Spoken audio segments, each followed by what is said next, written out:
Olá pessoal, tudo bem com vocês? Vamos fazer esse desenho hoje, essa xícara com esses pêssegos e essas folhinhas, a flor. Vamos lá? Eu vou pegar aqui uma folhinha, lápis, grafite comum e vou começar a desenhar essa xícara. Eu quero fazer essa xícara com vocês porque assim, às vezes a gente vai fazer um desenho e a gente tem dificuldade de fazer um lado igual ao outro, de uma vasilha, seja um vaso, uma xícara, algum elemento que precise ser igual aos dois lados. Então, o que eu faço? Primeiro eu jogo a minha ideia bem ralinha no meu papel, no meu tecido, de preferência no papel. Quando eu vou fazer assim uma vasilhinha que precisa ter os dois lados iguais, eu prefiro fazer no papel para depois eu passar para o tecido. Olha só, eu tô passando aí, tô fazendo, jogando a ideia da xícara que eu quero. Vou fazendo ela bem ralinha, como de costume, para depois eu ir acendendo e ir corrigindo aquilo que eu não gostar. Aí tá a parte de baixo da minha xícara, a parte que encosta no chão. Vou criando todo o formato dela. Depois eu vou pegar meu papelzinho e vou dobrar ele no meio com a ajuda de um carbono para conseguir os dois lados iguais. Observação nessa hora.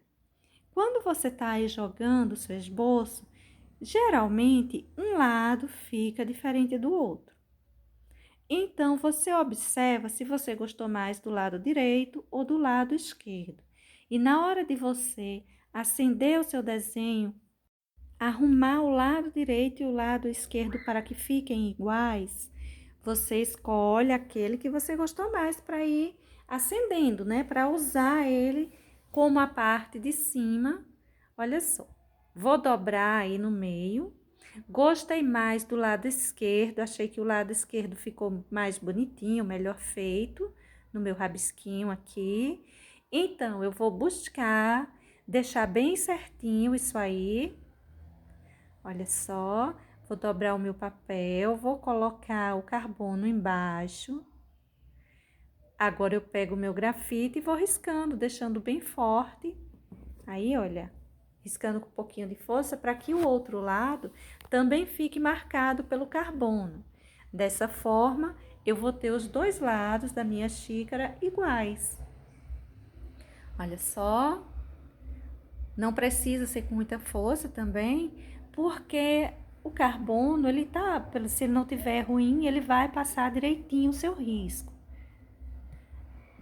E é importante também que o rabisquinho que você fez esteja assim, ralinho como foi o meu, sabe por quê? Porque na hora que você passar o carbono, não fica muito risco se misturando. Aquele bem fraquinho do seu grafite, ele já fica quase como uma coisinha imperceptível quando o carbono fica mais aceso, aparecendo mais forte. Olha só, vou marcando aí direitinho todos os detalhes que vai caber aos dois lados, tanto o lado direito quanto o lado esquerdo. A asinha da minha xícara eu vou fazer depois, porque ela vai ser só de um lado, não é isso? E assim eu vou marcando. Vou riscar ali todinho, todos os seus detalhezinhos. Nessa parte aí de cima também vai ter um detalhe na minha xícara. E eu vou marcando tudo que tem aí. Se tiver alguma coisa que seja apenas para a região central, você faz ela livre. Você não faz, não passa nesse momento. Esse momento você vai fazer a vasilha em si, porque ela precisa ter os dois lados realmente parecidos, para não ficar um lado maior, mais largo, mais enlarguecido.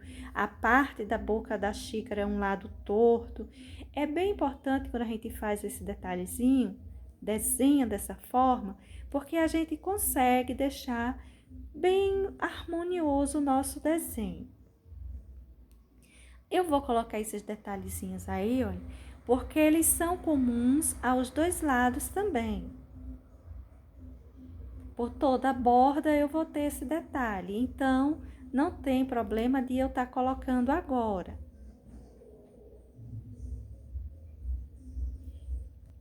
Além desses detalhes, ó, que serão comuns aos dois lados, eu também tenho uns detalhezinhos aí no centro dessa xícara, nessa parte mais redondinha. Olha só, umas curvaturas, tipo uns relevos diferenciados sobre a porcelana. Agora, gente, vamos virar para a gente ver como ficou nossa xícarazinha. Olha só, tá vendo?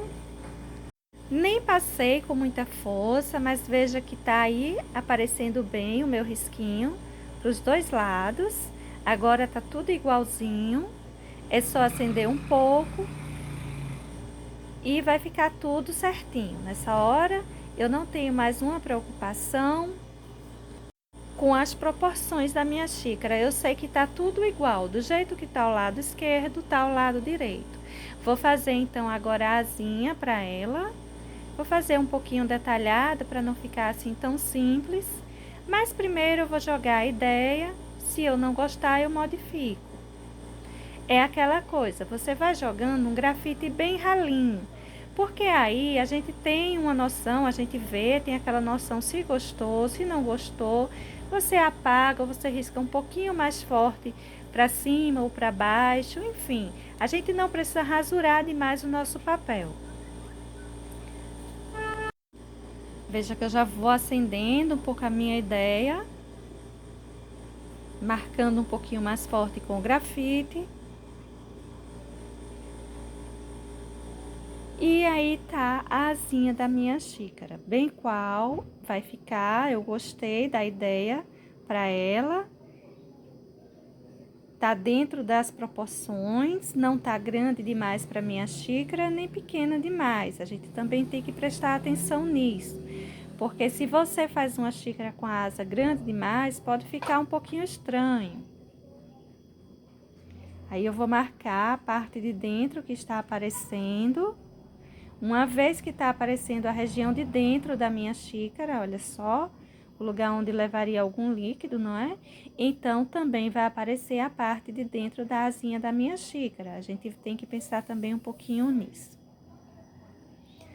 Feitos os detalhezinhos aí, vou fazer minhas pequenas correções, apagar os excessos. E vamos desenhar mais alguns elementos em volta para melhorar, para a gente não deixar um desenho assim tão vazio, apenas uma xícara, não é isso? Vou colocar agora um pouco mais de ideia, eu só estou acendendo aí os risquinhos, tá, gente? Não tá aparecendo, mas eu tô só acendendo mesmo aquilo que já tá feito. Bom, no caso, essa xícara ela é uma referência que você pode usar para qualquer elemento. Por exemplo, você pode estar colocando aí do lado uma rosa, você pode estar colocando frutas, um cachinho de uva, peras, maçãs. A minha ideia é colocar uns pêssegos. Tem algumas pessoas já tem um tempo que me pedem para pintar pêssegos. Então, eu vou colocar aí 2 pêssegos, folhas e flor. Vou montar um arranjinho aí do lado. Vou fazer uma circunferência, olha só, tá vendo? Vou sair entortando ela um pouquinho para fazer o nosso primeiro pêssego. Olha só o que eu fiz aí na parte de fora, essa parte mais acima dessa circunferência. E sair descendo um risquinho até chegar no chão, na parte que encostaria no chão. Isso aí vai ficar uma curvatura, uma certa depressão para essa região. E para esse pêssego eu vou fazer isso, mostrando a parte de trás dele. O outro eu vou desenhar mostrando aquela parte de cima, a parte que tem o cabinho. Olha só. Aí eu vou fazer também aquela depressãozinha, a marca daquela depressãozinha que costuma aparecer em alguns desses frutos. Vou puxar aí o cabinho, vou fazer ele bem curtinho, eu não vou colocar folha nele, nada, então eu vou fazer ele bem curtinho aí. Preso ao pêssego. Agora eu só vou acender um pouco a minha ideia. Os pêssegos são, assim, frutas bem tranquilas de serem feitas, é só uma circunferência que a gente faz uns detalhezinhos, como esse cabinho que eu coloquei, ou essa diferença aí, esse relevo diferenciado que eu coloquei para esse outro. Vou marcar aqui uma mesa aí, uma separação como se tivesse uma mesa, tivesse em cima de uma mesa. Vou marcar umas, como se fosse uma parede de madeira aí atrás, ou algum móvel, alguma coisa de madeira, para essa região aí de trás. Fazer uns risquinhos, só marcando como aqueles detalhes de madeira mesmo.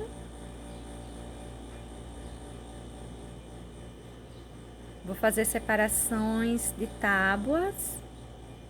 Fiz essa primeira que eu tô riscando, detalhando. E vou fazer outras para o lado esquerdo também. Já vou marcando aí os detalhes. E vou marcando cada uma dessas tábuas da mesma forma, deixando as marcas, né, tipo o corte da madeira que fica mostrando aí essas fibras dessa madeira. Vou marcar aí a separação de mais uma tábua, chegando até em cima. Essa é uma pintura boa para um pano de prato, ou seja, é um risco que fica bom para um pano de prato. No caso, no em volta, a gente vai sumindo ele, vai esfumaçando essas tintas que a gente vai usar para fazer esse fundo, para fazer esse chão. A gente não vai encher uma grande parte. A gente sai esfumaçando, limitando a pintura desse chão, desse fundo, né, essa tauba aí atrás, ao em volta dos nossos elementos principais, que é essa xícara e esses pêssegos, que eu também vou colocar aí folhas e flor, pelo menos uma flor, aí do lado. Eu tô marcando aí um chão, tô deixando assim uma sombra mais marcadinha em volta, só para eu me orientar um pouco. Na hora da pintura, eu gosto às vezes de colocar uma sombra, fazer um leve sombreado no meu desenho que ajuda. Esse cantinho aí, eu também vou colocar uma sombra, ou seja, eu já vou determinando onde serão as luzes para o meu desenho. Se eu tô colocando essa sombra, puxando ela para o lado direito, então a minha luminosidade vai vir do meu lado esquerdo, não é isso? Terei uma luz que vem do lado esquerdo. Esse cantinho aí, eu vou colocar um acabamento, uma flor. Olha só, tô desenhando aí uma florzinha. Florzinha que tá por trás, né? Esse arranjinho, ele vai ficar por trás da fruta. Vai aparecer apenas 3 pétalas dela. É um estilo de flor do campo ou do pêssego, do próprio pêssego, que também é um tanto parecido. Aí eu vou já fazendo uma folhinha. As folhinhas são muito tranquilas de serem feitas, né? A gente já fez desenhos e pinturas de muitas folhinhas. Ainda vamos ver, consequentemente, muitas outras. Mas olha só, é basicamente aquele triângulo que a gente sai entortando a pontinha. Essa daí, eu vou fazer ela numa posição ou num movimento um pouquinho diferente. Ela tá viradinha para nossa frente e ainda tem essa pontinha que tá dobrada. É bom de vez em quando a gente fazer assim, umas folhas um pouquinho diferente para a gente ir treinando. Vou fazendo aí uma sombra aí embaixo, só para me orientar. Vou acender a minha folhinha para que você possa visualizar melhor aí em casa. Vou deixar todos esses riscos bem mais fortes, bem melhor formado, para que você visualize aí melhor. Olha só a minha florzinha. Essa outra folha está bem acima, ela fica bem mais fácil de entender. Vou acrescentar ao nosso desenho alguns galinhos secos. Olha só, por essa região aí em cima, e vou também acrescentar ao lado das minhas folhinhas. Você pode criar aí algumas flores de batidinhas, algumas avenquinhas. Os enfeites que vai para essa região fica bem a seu critério, né? Nesse acabamento assim por trás. Na hora da pintura, se a gente achar muito vazio, a gente acrescenta mais alguns detalhes. Embora eu goste de deixar os meus riscos assim, só os elementos principais, para não ter muita informação na hora da pintura. Logo mais eu volto para a gente fazer essa pintura. Fica aí o desenho para as pessoas que gostam de ver como são elaborados os desenhos. Beijos, pessoal, e até um próximo. Tchau!